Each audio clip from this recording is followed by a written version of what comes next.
tulisema saa 11 ule mlango umefunguliwa kuishi maisha ya kiungu. Amen. Tumesema divine order and government. Amen. Yaani maisha ya kiungu ndani ya ufalme wa Mungu. Amen. Yaani mlango huu uko wazi. Kwamba upige hatua ni saa 11, 12 uingie kwenye mlango huu ambao uko wazi tayari. Amen.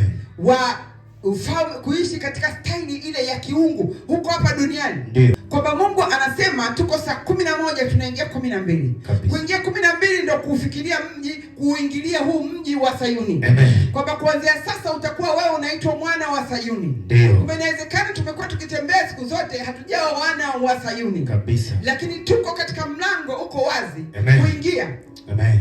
Katika huo mji wa Sayuni. Sasa ukiishi mji wa Sayuni unatembea na malaika saa zote. Amen. Kwa maana uwezo wa kuamrisha malaika wakafanya kile unachokitaka wewe. Kabisa. Kwa sababu umeingia kwenye divine order, umeingia kwenye utaratibu wa kiungu. Amen. Katika maisha yako. Amina. Umebeba mamlaka. Amen. Jina lako ndio linaandikwa mbinguni. Jana ndio nimepata mafunuo mazuri sana kuhusu hii habari. Ndio. Kwamba kumbe ni kwamba majina inaweza kaa unaishi kumbe jina lako unafikiri limeandikwa mbinguni halijaandikwa.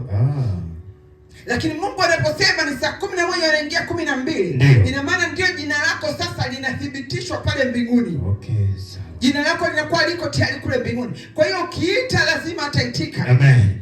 Utakapolia atasema mimi niko hapa. Ndio. Utakapokesha atakusikia. Haimaanishi kule nyuma alikuwa kusikii, lakini bado ulikuwa upo, anakuangalia. Okay, sawa. Bado alikuwa anakuangalia, bado anakuchunguza, bado anakuvutia.